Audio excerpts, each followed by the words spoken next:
To start with, you will note that I'm not Lane Duran, and we are definitely not in Egypt. If you are still here, you should have noted that. So I'll give a very brief overview of this project that ICANN is running. That is called the Identifier Technology Health Indicators, or in short, ITHI. My name is Bob Ochieng. I am based out of the Nairobi office.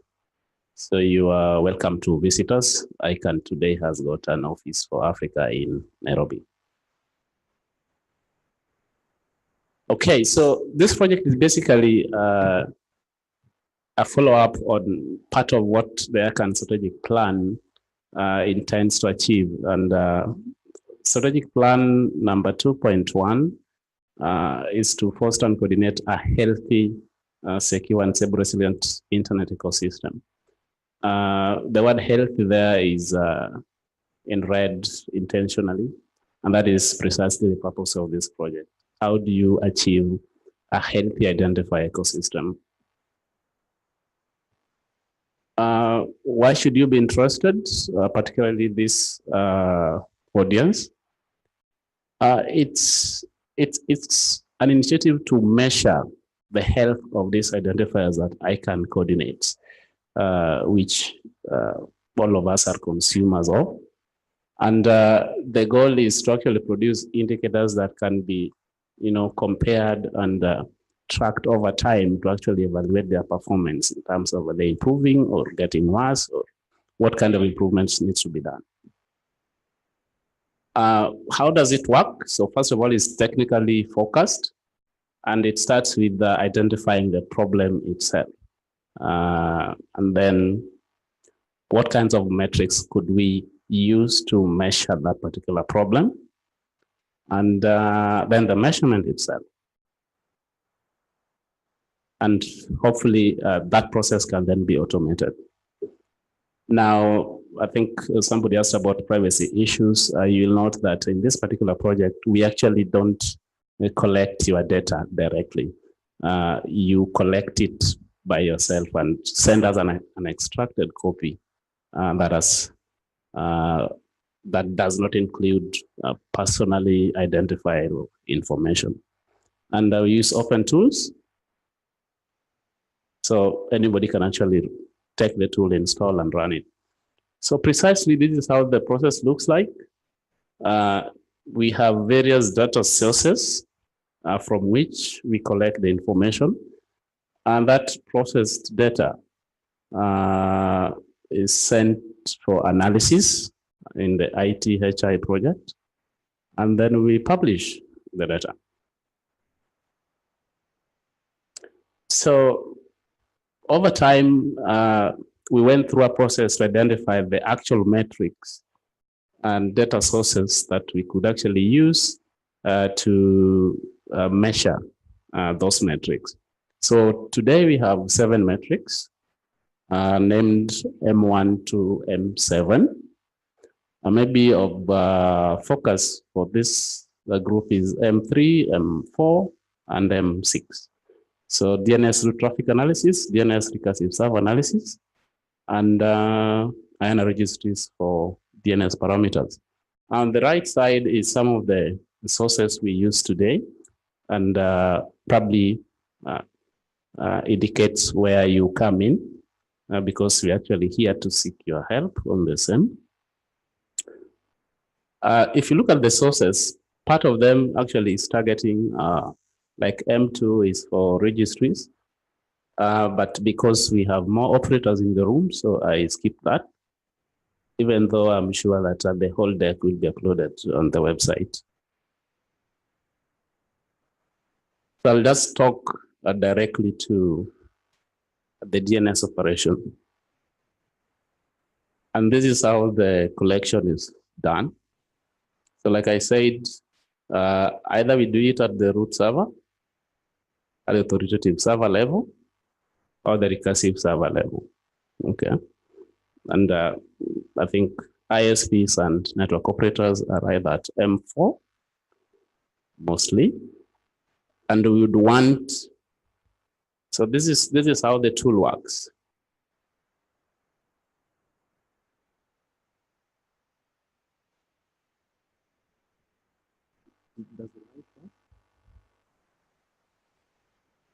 I wanted the light.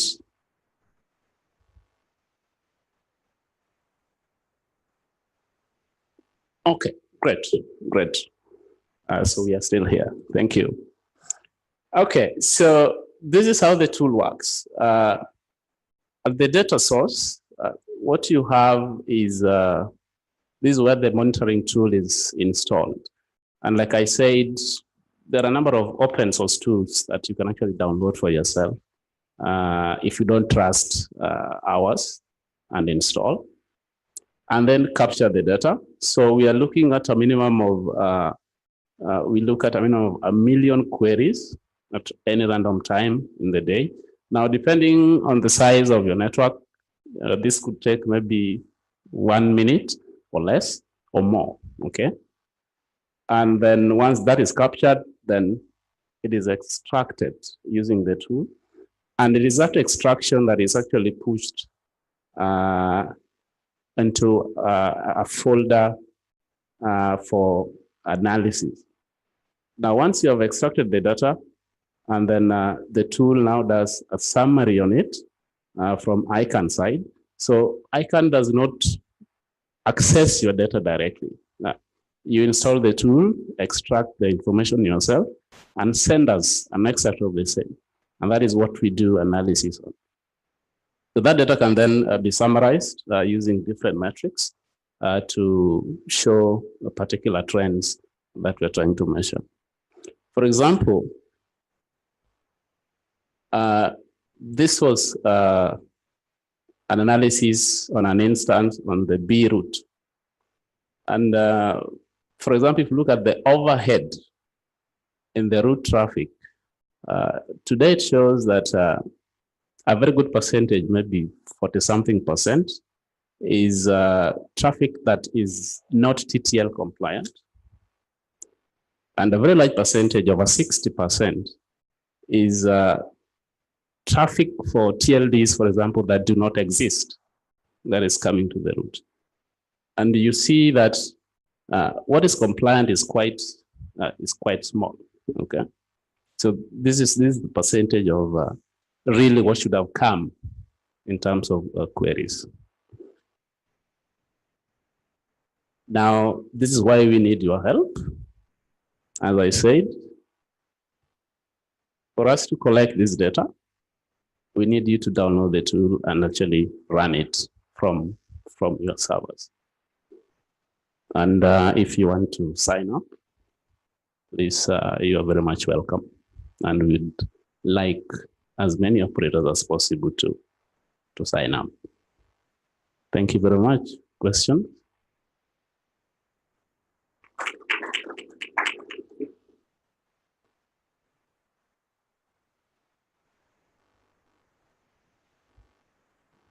Hi, Nishal, interested community member. So I'm curious about the analysis you did at B.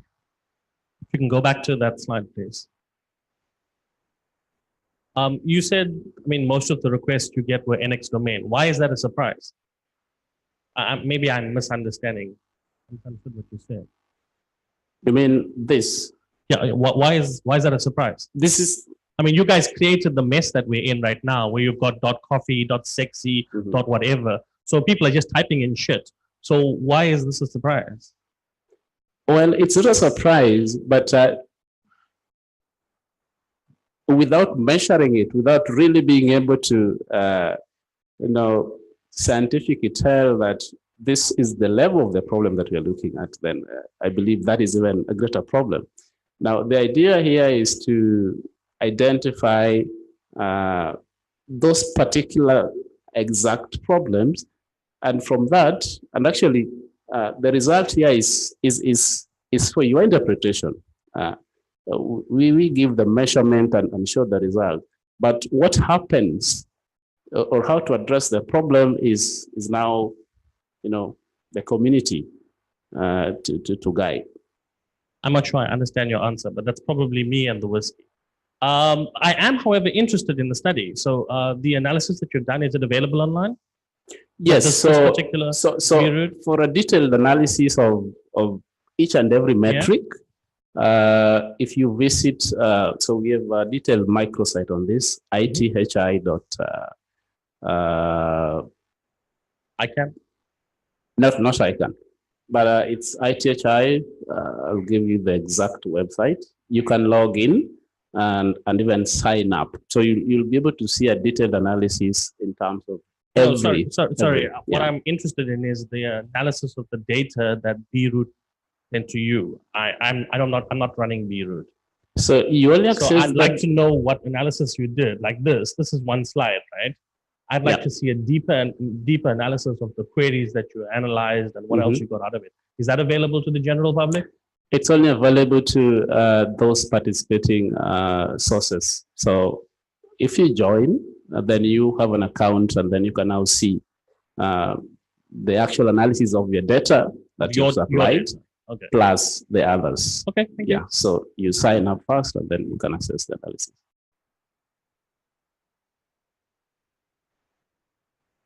Any other? Amrish from Afrinic. I'm wondering, how are you protecting any privacy related information that you're collecting? I suppose you have IP addresses that you are collecting from root servers and things like that. So about queries, so how are you mitigating the risk? Okay, so like I said, we don't collect the data. You actually run this. So let's say it's Afrinic's network, and we want to extract particular information from that. So Afrinic itself will run that tool by themselves and send us an extract. So it's just the process that has come from, the analysis that is sent to us. So we don't access this. So this is where your data is, and you run the tool yourself. So we come back much later in the process to actually just analyze the data that you've sent us.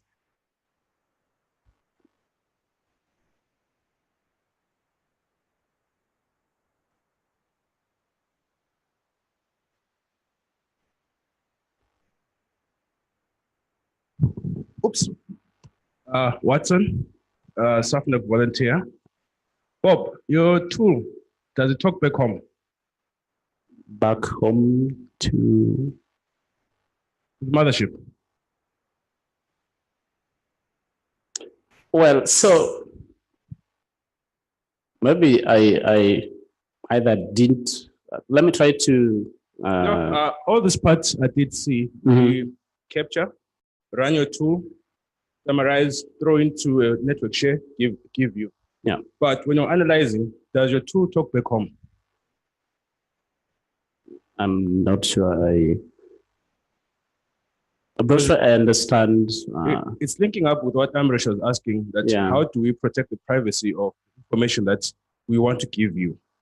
Yeah. The analysis part there, does your tool talk back home? That's what I want to find out. So two things. So the output of this analysis is meant for public benefit, to identify those specific areas that need maybe attention to.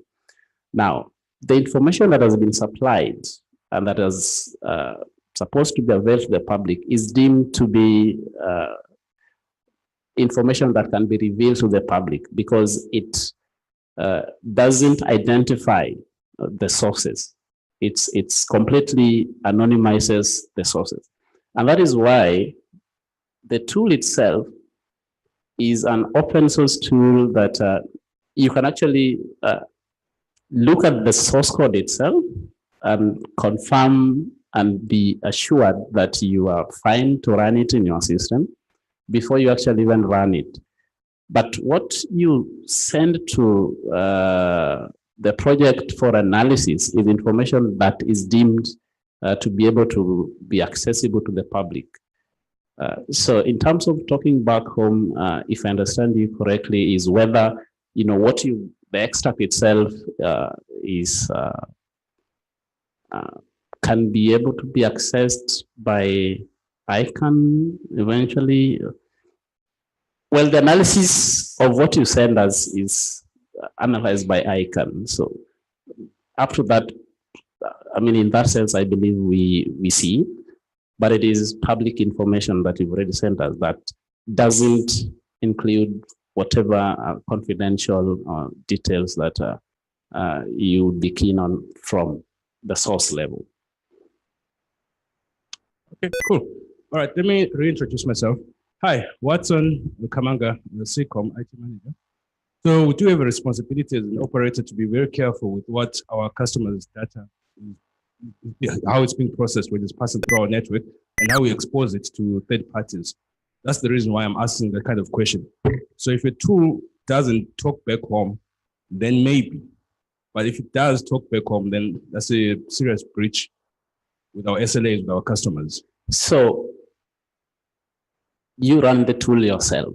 You only send us an output of what comes out of it. At that point, it is still within, your control.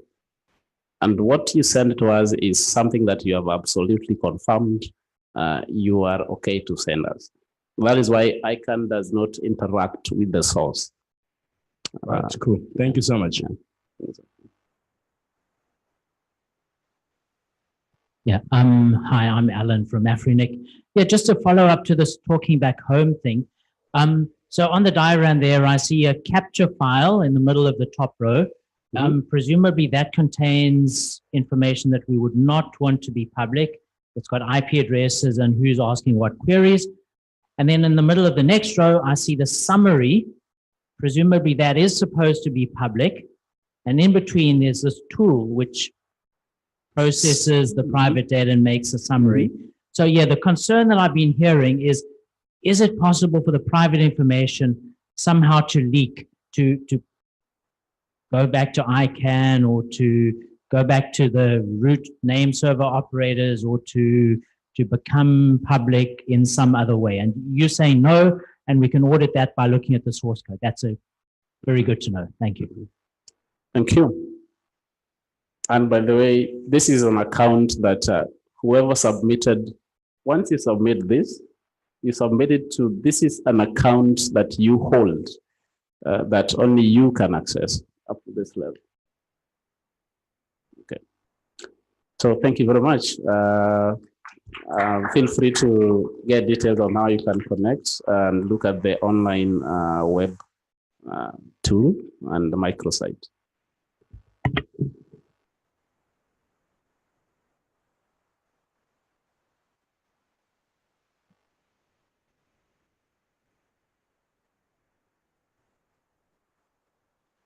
Okay, thank you so much.